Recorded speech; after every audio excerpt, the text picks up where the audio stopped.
Si el Partido Nacional llega a ganar las elecciones, la ministra de Economía y Finanzas será Azucena Arbeleche.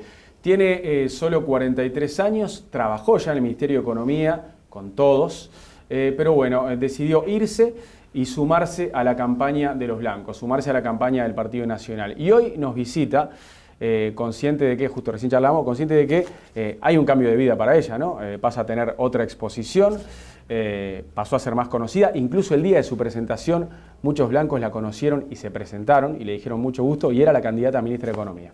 ¿Cómo te va, Azucena? Buen día. Muy bien, buenos días y muchas gracias por la presentación y que solo tengo 43 años. Y sí, eso bueno.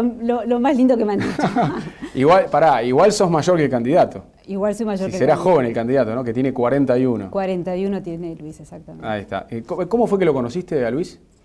Luis estaba en la clase de mi hermana más chica, ¿En nos el llevamos colegio? en el colegio, así que hace muchos años, como 35, 36 años que nos conocemos. Fueron al British. Fuimos al British. ¿Y alguna vez él, por ser compañero o amigo de tu hermana, fue a tu casa? O sea, ¿se puede decir que capaz que de niños o de adolescentes estuvieron juntos ya en tu casa o en la casa de él? No coincidió que Luis viniera a mi casa. Mi hermana sí recuerdo que alguna vez fue a la casa de él, pero yo no fui a visitarlo. Y durante este tiempo, digamos que nos veíamos porque tenemos amigos, conocidos en común, pero nunca mantuvimos una conversación con respecto a la política, aunque parezca. Pero se veían en reuniones de amigos, a veces. Tenemos en alguna conocidos cena, en un común. cumpleaños. Por ahí arrancó el acercamiento. Entonces, por lo menos, vos decís que no se hablaba de política, pero capaz que en charlas de actualidad se daba. Es muy difícil que los uruguayos no hablemos de política, Sí, ¿verdad? Evidentemente. Ahora, tu amor por la economía, tu pasión por la economía, ¿ya venía de la época de los primeros años del liceo, por ejemplo? Siempre me encantó la economía. Yo creo pero más que la economía, yo creo que mi pasión o siempre mi inquietud fue encontrar como cuál es el lugar en la sociedad donde yo puedo devolver en parte todo lo que la sociedad me ha dado. Me parece que eso es mucho antes que el amor o el interés por la economía. Desde chica, no me acuerdo cuántos años, pero de adolescente iba a ayudar a hacer deberes vigilados en barrios más carenciados, fui catequista en 2 parroquias del barrio. Ajá. O sea, creo que siempre fue más un interés de ayudar. O sea, siempre me sentí una persona muy privilegiada, la educación que había recibido, la familia donde nací, la familia que después formé. Entonces, de alguna manera me sentía que es algo muy personal, ¿no? Y cada uno lo vierte de diferente manera. Después sí surge la economía y empecé a estudiar economía ya en liceo, porque teníamos una materia de economía, Sí. y ahí enseguida me enganché tanto con los aspectos humanos de la economía como con la parte más dura de la parte matemática, que también es una de las áreas que me encanta. ¿Y antes de eso ya te sentías mejor en los números? ¿Eras más buena con los números que con las letras, por ejemplo? Ay, es muy difícil esas preguntas, no sé. Me encantaban matemáticas, eso es cierto, pero economía no se trata de matemáticas. No, economía ya se sé. trata del ser humano, es mucho más Pero te gustaba la matemática. Me encantaba la evidentemente. matemáticas, sí, la matemática siempre me gustó. Bien, Es cierto. y bueno, a ver, hoy muchos te están conociendo todavía, pero tenés años trabajando en el Ministerio de Economía. Contanos cómo ingresaste al Ministerio. Mira, ingresé en el 2001, yo había estado estudiando en Chile, en la Universidad Católica de Chile, hice un magíster en macroeconomía aplicada. Nunca pensé que lo iba a aplicar tanto a los conocimientos adquiridos, y cuando llego a Uruguay, el economista Alfie me llama para empezar a ver temas de deuda, y ahí yo le digo, yo soy medito las decisiones y balanceo bastante antes de tomar una decisión, y le comento al FIE que en realidad yo en temas de deuda no me había formado, que mi formación era mucho más genérica, y el FIE me dice, bueno, pero esto se aprende sobre la marcha. Y ahí, a fines del 2001, entro al Ministerio de Economía, pero para ver temas específicos de deuda.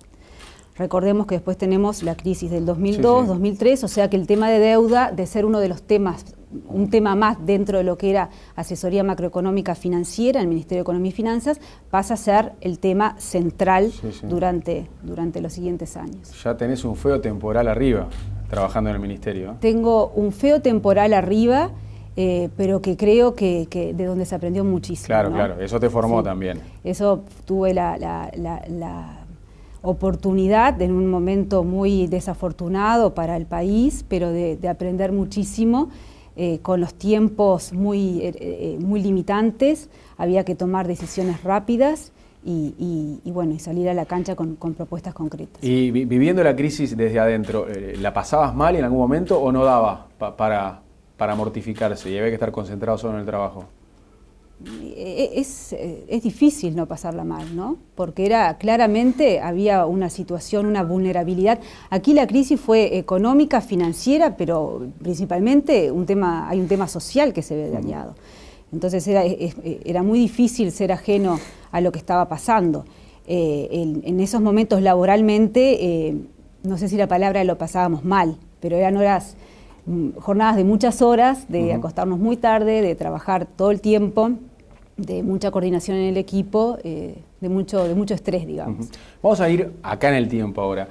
Contanos, Azucena, cómo fue tu salida del Ministerio de Economía. ¿Qué dijiste cuando renunciaste? ¿Por qué te ibas? Porque en aquel momento el actual Ministerio de Economía hasta difundió un comunicado elogiándote, todo, y después, pocas semanas después, nos enteramos que te ibas al Partido Nacional. Cuando renunciaste, ¿qué dijiste?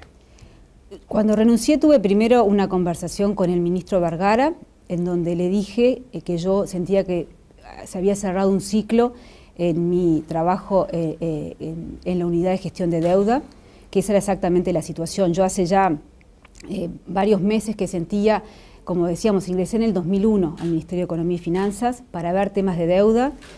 A fines del 2005, ahí tuve un año fuera del ministerio, nació mi tercera hija que tiene una cardiopatía, entonces ese año me dediqué ¿A ella? Me dediqué a ella y a los otros dos también, pero básicamente por el tema de salud de mi hija. Y trabajé hasta ahora, trabajé con 7 ministros, creo que fue una época muy linda la de la unidad de gestión de deuda, en donde nos fijábamos desafíos importantes, donde se iban cumpliendo las metas, donde recuperamos el grado de inversor, se obtuvieron muchos resultados, o sea, de alguna manera yo sentía que ese ciclo estaba cumplido. Pero por otra parte, realmente yo me sentía muy cómoda donde estaba, no proyectaba hacia adelante mi vida laboral, que tendría que haber hecho, pero no lo proyectaba, y recibí en el último tiempo propuestas de trabajar en el exterior, de ir al sector privado, pero realmente nada me atraía, nada me enganchaba para irme. Cuando recibo la propuesta de unirme al proyecto del Partido Nacional, yo sentí que tenía que tomar un paso atrás, salirme del ministerio y tomar una decisión. Coincidió que yo también, justamente por mi hija, tenía ya una consulta prevista en el exterior, tenía un viaje al exterior, me pareció bueno que era salirme del ministerio y salirme también del país como para reflexionar, a ver realmente cuál era la decisión que yo iba a tomar. Pero, a ver, más o menos la tenías definida. No, la propuesta estaba y hacía un tiempo. ¿No le habías dicho que sí a Luis Lacalle Pou todavía cuando renunciaste? Yo la decisión la tomé después del ministerio. Después. Sí. Está. Me sirvió ese viaje para alejarme. Son decisiones muy importantes, no era cualquier decisión laboral. Yo comentaba que había recibido otras propuestas, pero en esto uno se juega muchísimo más. O sea, yo tenía claro que tengo me siento muy cómoda como servidora pública. Es una característica mía que desde muy chica, desde que entré al ministerio, lo tengo presente, pero esto era algo en un escenario el cual yo no me había imaginado. Claro. Entonces creo que fue unas semanas intensas de discernimiento, por un lado, en lo que se refería a mi persona, yo tenía las capacidades, el deseo de tomar esa responsabilidad, y por otro lado, también estudiar cuál es la agenda que está hoy sobre la mesa del Partido Nacional y qué es lo que hay atrás de esa agenda, cuál es el equipo que tiene el Partido Nacional. O sea, para mí el tema de conocer el equipo y saber que con el equipo que se podría contar una vez en el gobierno era fundamental. Hace parte de mi respuesta positiva, viene dada por esta presencia del equipo. Y cuando se enteraron, ¿no?, los jerarcas del actual ministerio de que te ibas para la vereda enfrente a nivel político, ¿no? Alguno te dijo, Azucena, al final te fuiste porque te ibas con los blancos. ¿Alguno te lo transmitió de alguna manera, el malestar o la decepción? Tuve alguna conversación que privada y como tal la voy a mantener de reserva. ¿Y trataron de revertir tu decisión o ya era tarde? Simplemente tuviste esa conversación o ya estaba todo el pescado vendido.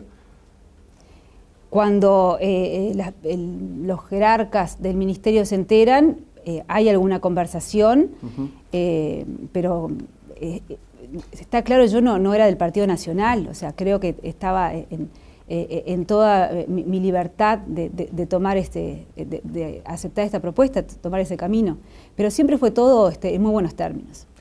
El día que te presentaron como futura ministra de Economía, si gana Lacalle Pou, muchos dirigentes blancos, no votantes blancos, dirigentes blancos te conocieron. Mucho gusto, Azucena, ¿cómo le va? Mi nombre es tal. ¿Es verdad que ya te pidieron plata? ¿Que ya te fueron a agarronear, entre comillas, el día de la presentación? Que te dijeron, mira, Azucena, nosotros precisamos tal cosa, no sé qué. ¿Le hablaban como a la futura ministra? Si me pidieron plata no me di cuenta. A veces tengo esa característica. No te diste cuenta, no, a veces uno lo que no quiere escuchar no lo escucha. Lo que no quiere escuchar. Yo sé que hay periodistas que escucharon eso. Bueno, era un ambiente muy distendido, un ambiente donde estábamos todos muy contentos, empezando una nueva etapa. Yo creo que en ese ambiente distendido se dicen cosas que realmente no se están significando. Era como un mangazo prematuro ya ese, ¿no? Increíble. Me imagino te lo habrán comentado tus compañeros del partido eso también, ¿no? Realmente yo no lo recuerdo de esa manera. ¿No lo recuerdo? No lo recuerdo de esa manera. Sí. Azucena, ¿vamos a ver algo del Perfecto. día de tu presentación? Bárbaro. Acá está. Hoy he aceptado este gran desafío, que es conducir la política económica de Uruguay en un gobierno del Partido Nacional, y tengo la tranquilidad de contar con un gran equipo en lo profesional y en lo humano, y con un gran equipo unido. Y tengo la tranquilidad personal de saber que voy a dejar todo en la cancha. Como quienes me conocen saben, siempre lo he hecho. Hoy he recibido el gran desafío de ser parte de un proyecto de país en donde lo central está, entiendo yo, en lograr la igualdad de oportunidades para todos los uruguayos. Un proyecto que busca promover una sociedad sustentable. Sustentable en lo social, sustentable en lo demográfico, sustentable en lo fiscal y sustentable en lo ambiental. Parte del principio de la responsabilidad política que debe tener todo hacedor de política económica es no asumir beneficios hoy que luego traerán mayores costos. Y esa es mi visión de país. No voy a plantearles cambios fantásticos, simplemente les vamos a proponer mejorar lo que se hace bien y corregir lo que se hace mal, porque creemos en las políticas de Estado, en la continuidad de la nación más allá de los gobiernos. No puede comenzar una nación cuando comienza un nuevo gobierno. Simplemente para finalizar, me gustaría leer una frase de nuestro prócer Artigas que dice: en la unión está nuestro poder y solo ella afianzará nuestro presente y nuestro porvenir. Porque soy una convencida que la gran fortaleza de los uruguayos es caminar juntos. Tenemos diferencias, pero esas diferencias nos enriquecen y todos tenemos que caminar juntos para lograr un país mejor.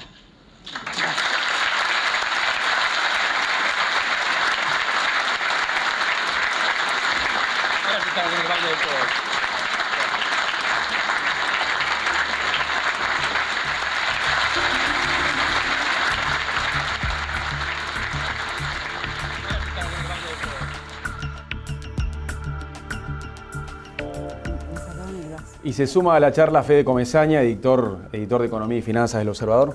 Fede, buen día, María, querido. ¿Todo bien? Bien. Azucena. ¿Qué tal, Fede? Bueno, estabas nerviosa ese día, me imagino, ¿no? Ese día sí era para estar nervioso. Sí, estaba nerviosa y creo que se notaba. Sí, no, nosotros no lo notamos, pero yo supongo que, claro, era como el lanzamiento de la vida pública. Exactamente. Ya vamos a hacerte varias preguntas de actualidad con Fede. Yo quiero hacerte una muy reciente. ¿Qué opinas de lo que dijo Dura, que ya generó que Lacalle Pou discrepara con él? Dura dijo que en 2004 el país estaba bien a nivel económico, cuando ganó el Frente Amplio, ¿no? Y se venía el primer gobierno de Vázquez. La calle Pou ya salió así, no estábamos bien en 2004. ¿Vos qué pensás?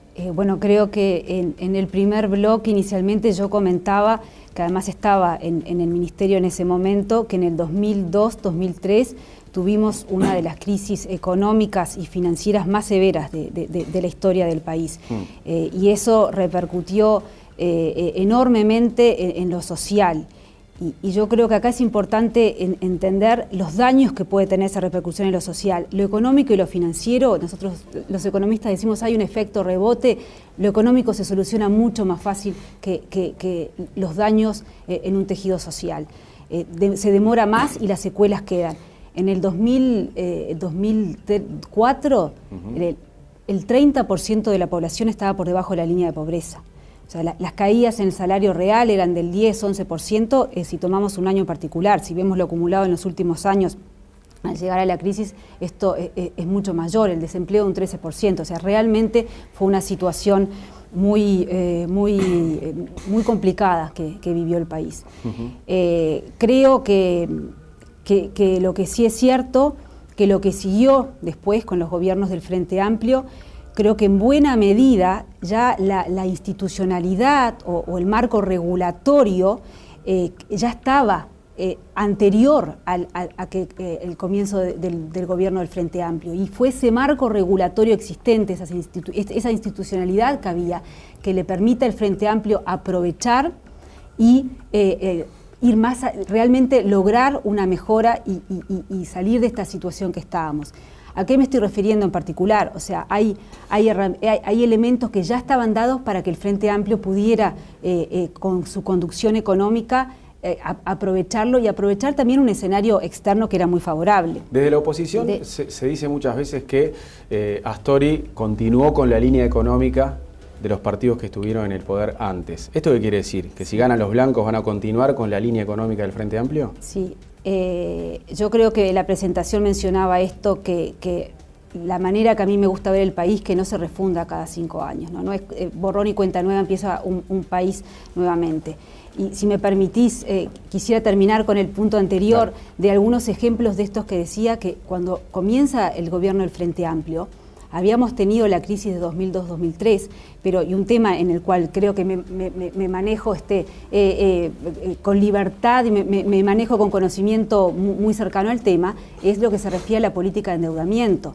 En el 2003 hay un canje de deuda muy comprensivo, tanto a nivel local como a nivel general, que ya de alguna manera a partir de ahí se empieza a concebir la política de endeudamiento de otra manera. En mayo de 2003 es el canje, en octubre del 2003 estamos saliendo al mercado emitiendo el primer bono en moneda nacional. Fuimos el primer país en emitir en moneda nacional. O sea, la idea de que había que desdolarizar la deuda del gobierno ya estaba presente en ese momento. La idea de que las reglas de juego se deben respetar.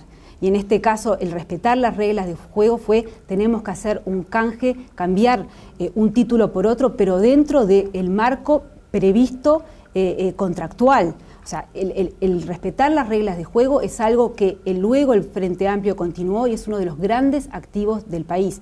Permitime algunos otros ejemplos para ver que hay, por qué me refiero que hay de alguna manera continuidad en las políticas y que de alguna manera el marco institucional estaba dado.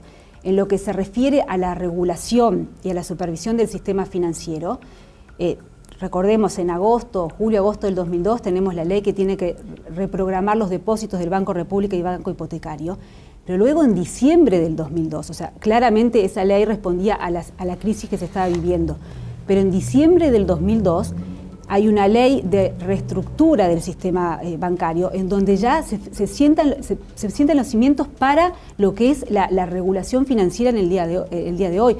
El seguro de depósito es de esa ley. Luego el Frente Amplio, al principio del 2005, con el problema de COFAP, ahí se reglamenta el seguro de depósito, pero comienza en la ley de diciembre del 2002. Tenemos la Carta Orgánica del Banco Central del 2008 que perfecciona mucho estos aspectos, pero a eso me refiero de que no es cada 5 años comenzar nuevamente el país y que buena parte de la recuperación que tuvo lugar en los gobiernos del Frente Amplio corresponden a cimientos que ya estaban. Política de inversiones, creo que fue votada, dividida en el Frente Amplio. Bueno, esa política de inversiones que luego se reglamenta con el Frente Amplio es lo que permitió, junto con otras condiciones, entre las cuales no menor el respeto por las reglas de juego, permite que el nivel de inversión finalmente en Uruguay aumente. Ley de forestación. En estos días estamos viendo la discusión por la tercera planta de celulosa en Uruguay. Bueno, pero esa ley no es de los últimos años, es posterior a los gobiernos del Frente Amplio. A eso me quería referir. Ahora, tú hasta ahora has tratado algunos temas como luces de alerta que hay en la economía uruguaya. Y en particular, recuerdo que has hecho mención a el tema fiscal, el déficit. Desde el gobierno se justifica el déficit fiscal de un 3,3% justamente en una política de deuda que permitió llegar a niveles de deuda neta de un 23%, prácticamente mínimos históricos.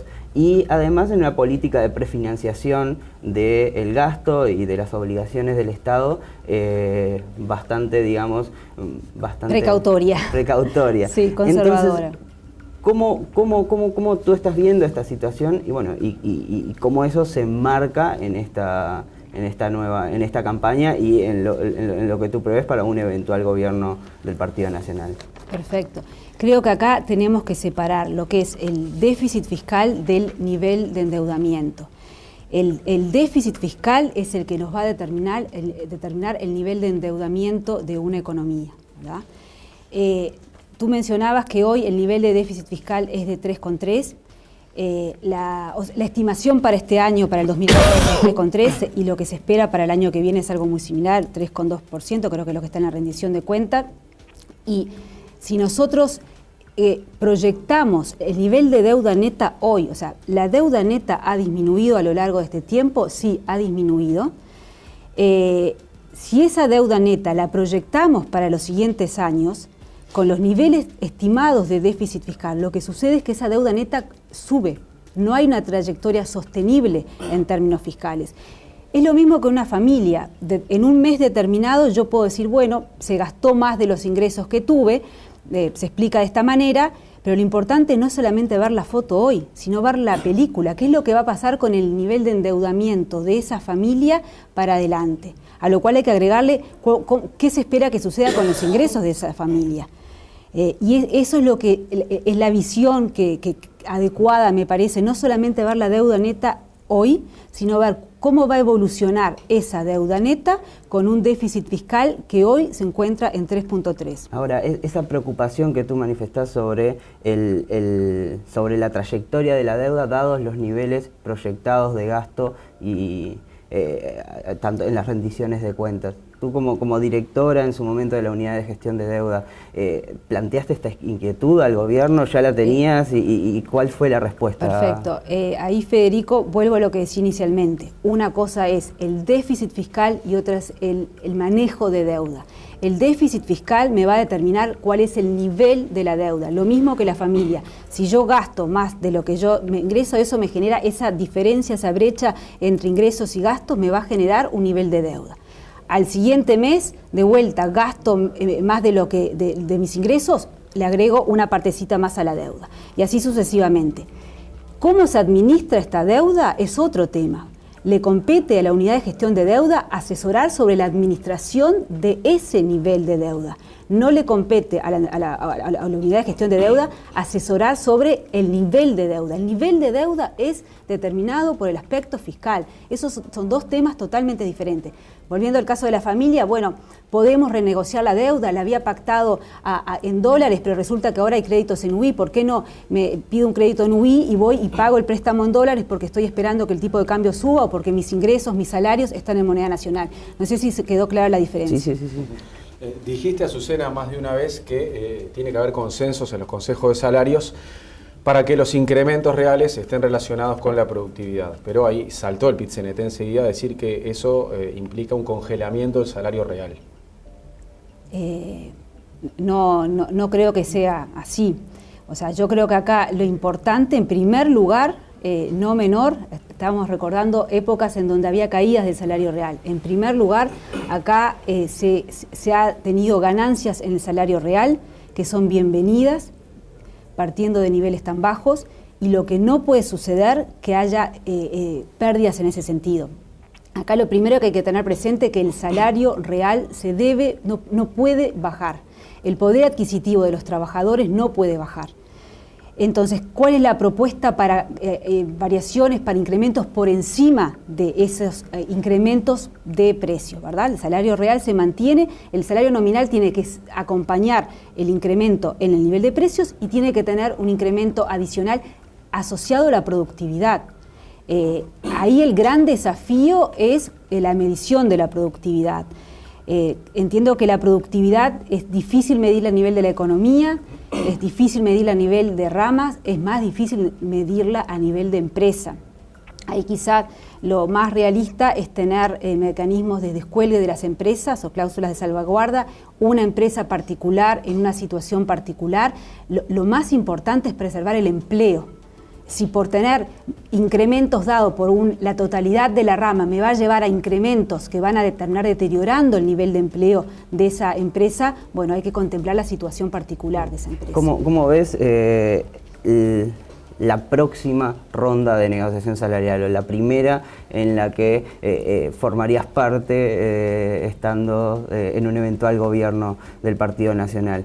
Hasta ahora ya incluso el ministro Vergara salió en su momento a decir, bueno, hay que desindexar los ajustes salariales, tuvo respuestas bastante fuertes por parte del PIT-CNT, ya hay algunos planteos también del PIT-CNT en el sentido de atomizar aún más las negociaciones. Entonces, ¿cómo vas viendo todo ese proceso y qué rol asumiría el Ministerio de Economía en las próximas rondas de negociación? Dado que en esta administración el Ministerio de Economía tuvo un papel fundamental dentro de las rondas, no solo en trazar el marco, sino también en articular algunas de las negociaciones. Sí. Tú mencionaste que el ministro Vergara ha hablado de desindexar. Yo quisiera aclarar que en el Partido Nacional no hemos hablado de desindexar. Lo que hemos hablado fue lo que dije recién, que los incrementos reales del salario, tienen que estar asociados a la productividad. O sea, no hemos hablado de desindexar. Creo que es un concepto complejo y que no da lugar a confusiones. Lo que nosotros estamos proponiendo es atar los incrementos reales a la productividad. Primer punto. Segundo punto, para que quede bien claro, aunque desde el día 1 esto estaba en nuestra agenda de gobierno, las negociaciones salariales se van a hacer en el ámbito tripartito en los consejos de salarios. La mayor parte de estas rondas estarán en el 2016, pero desde el día 1 hay que sentar a los distintos actores, dialogar, lograr un consenso entre las distintas partes. Y ahí, sin duda que no va a ser un camino fácil, pero creo que lo importante es apelar a que cada uno de los actores, desde ópticas diferentes, cada uno de los actores tienen que poner lo mejor de sí para lograr la mejor negociación que en definitiva es por el bien de todos.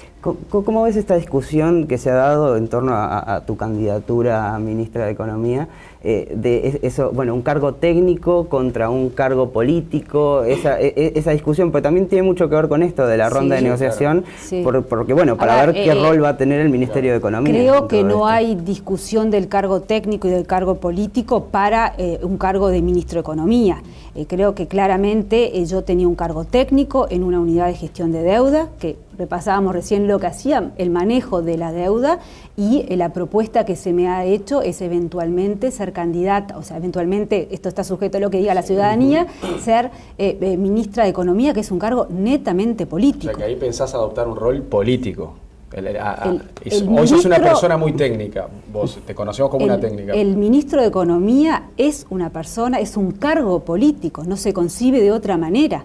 Ahí el desafío va a estar en liderar un equipo económico en donde hay que articular la rigurosidad técnica, eso no lo podemos dejar de lado, no nos podemos olvidar, con la responsabilidad política. ¿Te imaginas articulando vos?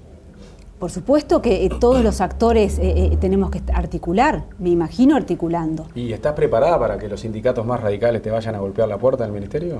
Creo que antes de la entrevista tú me preguntabas si estaba preparada para el grado de exposición, para de alguna manera toda mi familia embarcarse en esto, y yo te comentaba que la decisión la pensé mucho y uno piensa en los escenarios. Y evaluaste todo esto. Son todos elementos que uno puso sobre la mesa. No quiere decir que después la realidad supere lo que uno se imagina. O sea, que no puedo decir, estoy preparada, creo que estoy con la mejor preparación que podría tener, pero siempre, por supuesto, que hay situaciones que nos van a sorprender. Pero yo creo que, ahí soy muy optimista, creo que teniendo claro el foco hacia donde uno quiere llegar, yo terminaba, recién ustedes presentaban la frase de Artigas. Acá yo creo que no podemos pensar en una sociedad que está dividida, una sociedad en donde todos tenemos lugares diferentes y cada uno va a aportar su visión diferente, pero lo rico está en ese diálogo. Pero el empresario también puede pensar que, bueno, si estuvo sometido al nivel de conflictividad laboral que hubo durante un gobierno del Frente Amplio, que uno puede pensar afín a los intereses de los sindicatos, ¿cómo será en un eventual gobierno del Partido Nacional, donde ya incluso los sindicatos ya plantearon que van a tener una política bastante más confrontativa? ¿Qué mensaje tenés tú para...? Lo que tú planteás es que el escenario hasta ahora no ha sido no conflictivo. O sea, creo que la naturaleza propia de la negociación hace que sea una negociación conflictiva. Y de vuelta, creo que hay que apelar a lo mejor de cada uno y a entender que no se trata de empresario contra trabajadores. Entender que es por el bien de ambas partes y también del Estado, de que tenemos que conseguir medidas de productividad. Porque de repente no son los trabajadores que no quieren proporcionar medidas de productividad, de repente es de parte de los empresarios. O sea, acá todos tiene que ser un juego de ganar de ambas partes. Pero claro, para los empresarios puede haber dos miradas del futuro. Una es positiva si gana el Partido Nacional. Bueno, a ver, si ganan los blancos, en los consejos de salarios se empieza a equiparar más la cosa para nosotros, dirán los empresarios, se va a equiparar todo. Y otros dirán, por ejemplo, exportadores, gana el Partido Nacional, vamos a ingresar en un clima de más tensión sindical, más conflictividad en puerta. Esto capaz que puede afectar las inversiones. No estoy visualizando un clima de más tensión en puerta. Como dije recién, creo que hemos tenido clima de tensión en estos tiempos. La propia naturaleza de la negociación hace que sea de esa manera. No me adhiero a esa visión. Lo que sí creo que en ese juego de tres patas el Estado tiene que tener una relación simétrica con empresarios y con trabajadores. Vayamos a las propuestas y a los números. A mí personalmente me da la sensación, y no lo digo solo por el Partido Nacional, sino por todos los partidos y los programas que los he leído, que hay mucha más cabeza puesta en las propuestas que se hacen, el aumento del gasto, las bajas de impuestos, que en los mecanismos de financiamiento para esas propuestas, para esas promesas electorales. No creo que tú estés de acuerdo con mi afirmación, pero me gustaría saber cómo se trabaja desde el... Me distraje, pensé que iba a ir por el lado de que no hay tanta propuesta económica, sino de otro tipo. No, que no hay, que los canales de financiamiento para esas propuestas no están tan claros, no están tan definidos como las propuestas en sí. Perfecto. Quizá sería bueno retomar con el punto que comentábamos inicialmente, que nosotros sí vemos luces amarillas en el nivel de déficit fiscal actual. O sea, 3.3 no es un nivel que nos parezca responsable. O sea, no es políticamente responsable gastar hoy por encima de nuestras posibilidades, cuando eso va a derivar en que tengamos una deuda cada vez más grande si lo miramos en los próximos años. ¿Cuál es la propuesta en ese sentido? Si queremos mantener el nivel de deuda que hoy tenemos en términos netos, tú hablabas de un 23%, ahí estamos considerando como parte de los activos los encajes de los bancos comerciales en el Banco Central. Si no los consideramos un poco mayor, si queremos mantener ese nivel de deuda neta fijo, entendemos que tiene que darse una mejora gradual de ese nivel de déficit fiscal de 1,5 puntos. Y aún así, o sea que el primer punto, ni siquiera pasé a las propuestas, necesitamos tener una mejora en el resultado fiscal de 1,5 puntos. No estamos hablando de que se va a conseguir de un día para el otro. Acá hay una sintonía fina que hay que hacer entre la velocidad de los cambios y los impactos de los cambios. Aún así, estamos poniendo propuestas. Pensamos que esa mejora de 1,5 puntos del déficit se logra en la medida que el gasto real crezca menos de lo que está creciendo el producto. Para la totalidad del gasto me estoy refiriendo, ¿no? Si el producto va a crecer en términos reales 3%, 3.3%, lo que se estima en la rendición de cuentas, la totalidad del gasto, si crece a 2.5%, ese es el número que tenemos, al final del periodo de los 5 años llegamos a un déficit fiscal que es 1,5 mejor, o sea, menos déficit del nivel actual. Sumamos propuestas. Propuestas que vienen por exoneraciones tributarias,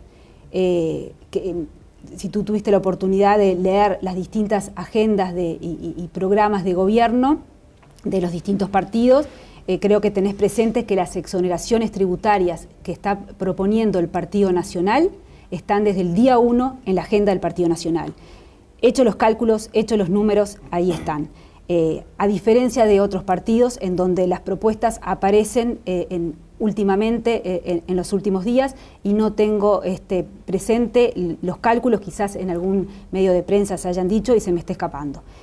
Los cálculos que estaban desde el día 1 en nuestra agenda de gobierno, entre exoneraciones tributarias, entre equiparación de las asignaciones familiares para el plan Estamos Contigo, no vamos a entrar en detalle, pero tenemos unos 360 millones de dólares, a lo cual le sumamos la propuesta más importante, entiendo yo, en términos cuantitativos, que es la de asentamiento cero, que van a implicar alrededor de unos 140, 150 millones de dólares por año, promedio anual, no se va a dar el primer año ese monto, más recursos que de educación, insistimos, no importa el número al que lleguemos, el énfasis tiene que ser en la calidad del gasto en educación, pero algún recurso adicional se da. O sea, estamos hablando de 500, un poco más, millones de dólares que seguro vamos a tener que agregarle al presupuesto nacional. Ahora, ese plan asentamiento cero es muy ambicioso, muy costoso, como vos reconocías recién, y ustedes plantean, bueno, renuncias fiscales y también plantean disminuir cargos de confianza. Sí. Ahora, varios de esos cargos de confianza... Tú me estás contestando la pregunta, porque no he llegado a cómo vamos a financiar. Recién estoy diciendo cuánto es lo que más o menos para plantear todos los números. A ver, pero bueno, te estoy empezando a responder esa pregunta porque te corté, pero varios de esos cargos de confianza ingresaron por concurso. O sea, ¿piensan echar gente que entró por concurso? Acá no se está pensando en echar absolutamente a nadie, y ahora voy a contestar primero la pregunta genérica. Lo que hemos hablado es a la hora de reponer esos cargos de confianza, a la hora de reponer los vínculos públicos, hay que evaluar si se repone o si no se llena esa vacante. Eso hay que tenerlo bien claro, o sea, no se está hablando de echar a nadie. O sea, no, bueno, el candidato Lacalle Pou señaló que en un estudio que el Partido Nacional realizó había 43.8 millones de dólares en cargos de confianza que se podían recortar. Ahora, cuando nosotros fuimos... Los cargos de confianza son a término. O sea, el punto, por supuesto que estoy muy empapada con el análisis, y lo que estamos hablando tanto, pero y no son solamente los cargos de confianza. Y ahí permítame pasar a la respuesta un poco más amplia de cómo vamos a financiar estos montos. Ahí la base de la fuente de financiamiento es la eficiencia del gasto. Estamos exigiéndole al contribuyente uruguayo que pague sus impuestos y no le estamos mostrando en qué se está gastando. Estamos perdiendo pesos por el camino por ineficiencia. Hemos detectado que hay realmente algunos niveles agregados, que es de volúmenes muy grandes, en donde con ahorros racionalizando la gestión, se pueden obtener ahorros muy importantes. ¿Esos ahorros acá no hay chirolas? ¿Están identificados puntualmente? Bueno, en tal partida tanta plata, porque sí. A veces da la sensación de que... no nos va a dar el tiempo, yo invito a otra reunión al aire o no para hacer una nota.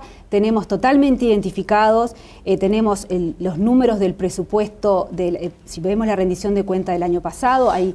depende del tipo de cambio que se tome, pero hay 15.000 millones de dólares en gasto, de los cuales buena parte, 60% de esas partidas son gastos de que ya viene dado la forma de ajustarse, son remuneraciones, son contribuciones a la seguridad social, son intereses que ya están pactados. Sobre esa parte no se puede hacer nada, pero sí tenemos flexibilidad en mirar las partidas de suministros, compra de bienes, servicios no personales. Eso es alrededor de 1.500 millones de dólares. Me estoy quedando corta con la cifra. Si ahorros en esas partidas, que además uno puede ver, la compra de alimentos está muy centralizada y se puede gestionar de otra manera. La compra de medicamentos, no tenemos un sistema de stock de inventarios, no sabemos cuándo el medicamento está vencido o no. Esos casos puntuales que no me puedo, por razones de tiempo, entrar a detallar, están muy bien identificados.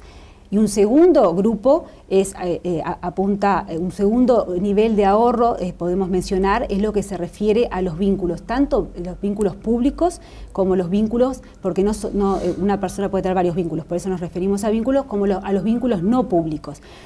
Ahí el crecimiento de los vínculos públicos ha sido de 55.000 personas. No, pero tú estás al tanto, sí, de que buena parte de esos vínculos, de hecho hicimos un estudio aquí de ver cómo había crecido, y de hecho hay 30.000 cargos que se pasaron que tienen que ver con el agregado de profesores, de suplentes, que antes no se consideraban como vínculos estatales. 10.000 tienen que ver con funcionarios de ACE que antes no se consideraban estatales. Déjamelo poner de esta manera.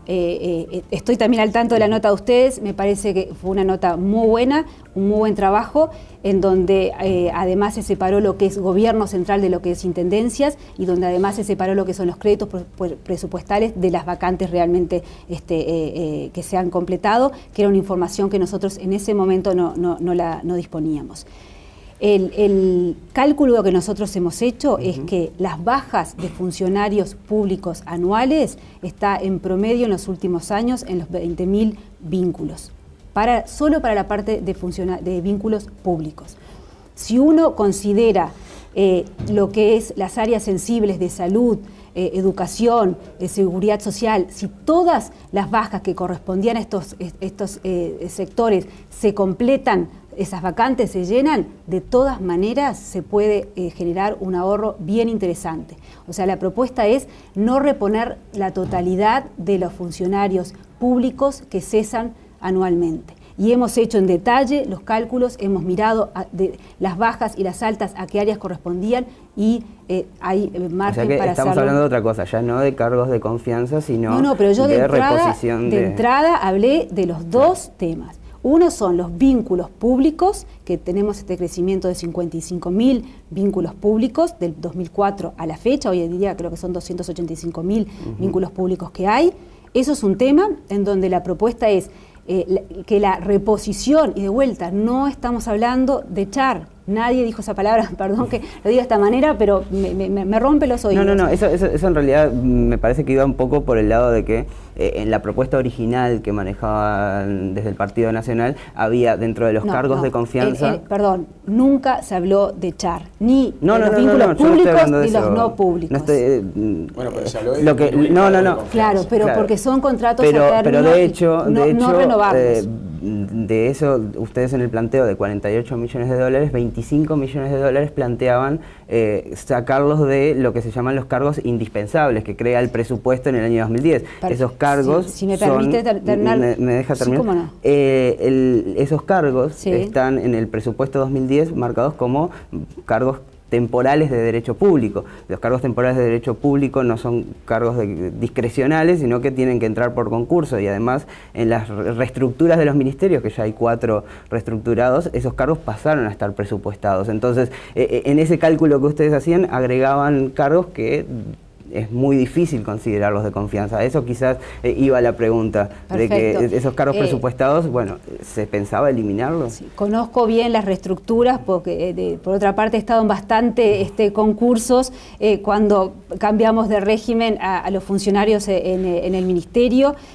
Son sistemas que son procesos que son muy tienen distintas etapas, evalúan diferentes perspectivas, diferentes aspectos de la persona, o sea que me consta, porque también me dieron mucho trabajo, pero bienvenido ese trabajo para los concursos. O sea que la situación la tenemos bien clara.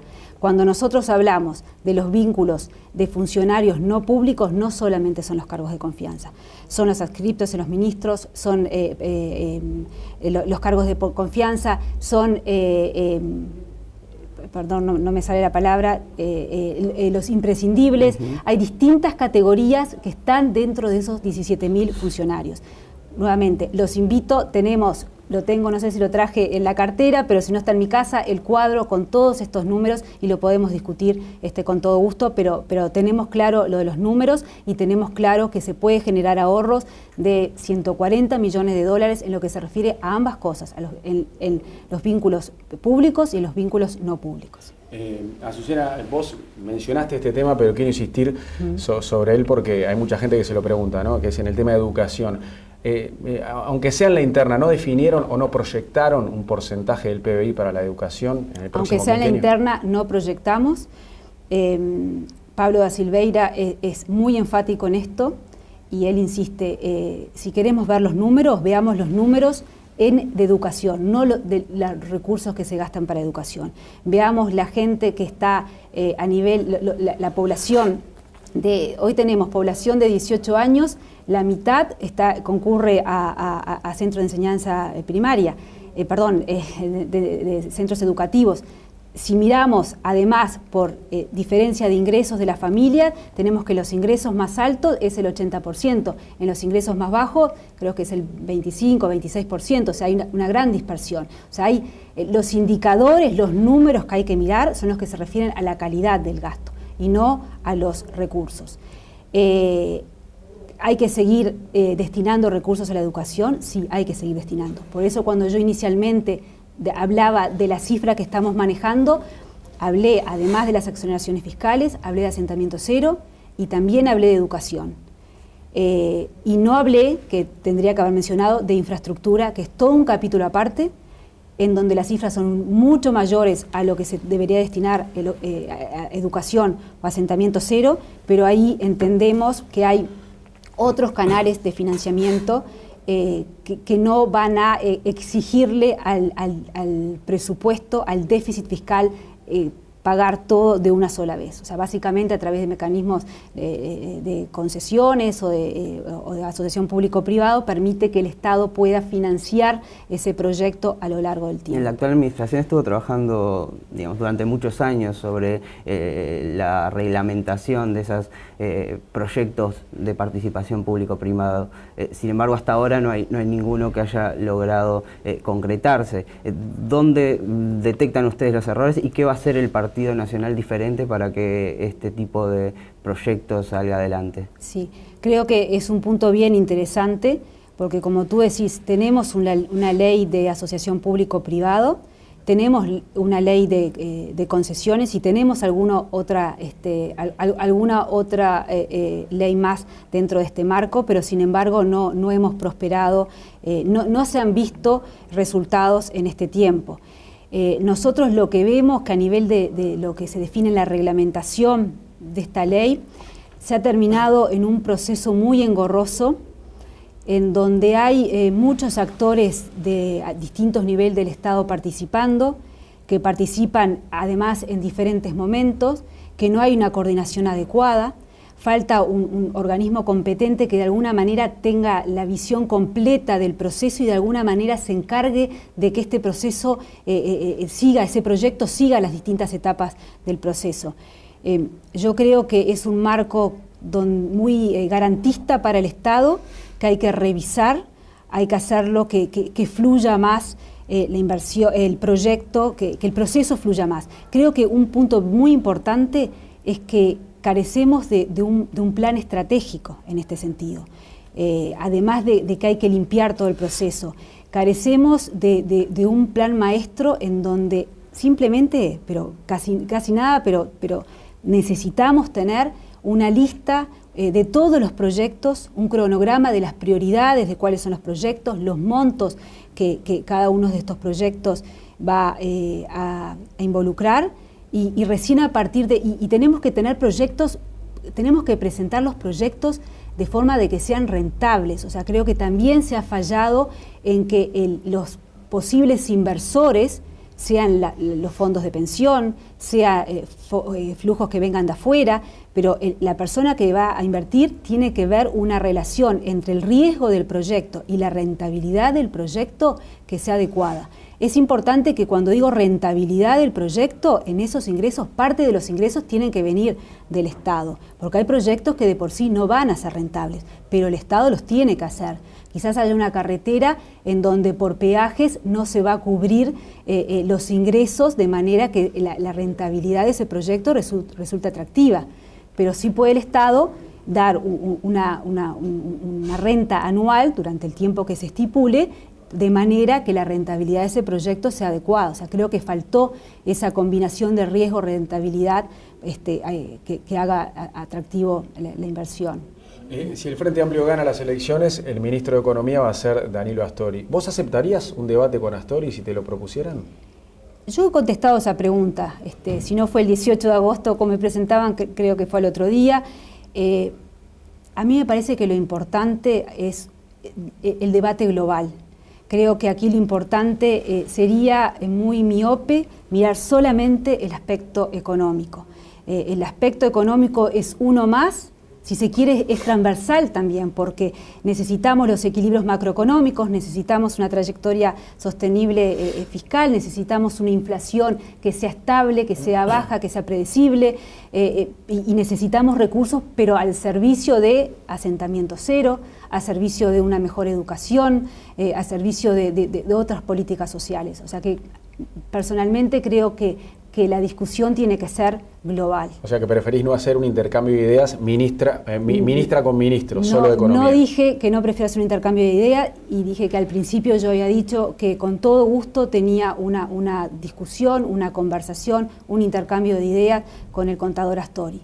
Creo que lo que se merece la ciudadanía para votar responsablemente, creo que es un tema de responsabilidad política. Creo que no es responsable decir no quiero tener un debate porque tengo determinada posición en el ranking de encuestas hoy. Creo que para el ciudadano poder votar necesita entender los distintos programas, no solamente las agendas económicas que tú has leído, sino el programa global, porque acá se trata de programas globales y no solamente de un aspecto. Azucena, muchas gracias por visitarnos. Por favor, hoy. Gracias a ustedes. Fede, gracias también. Por favor.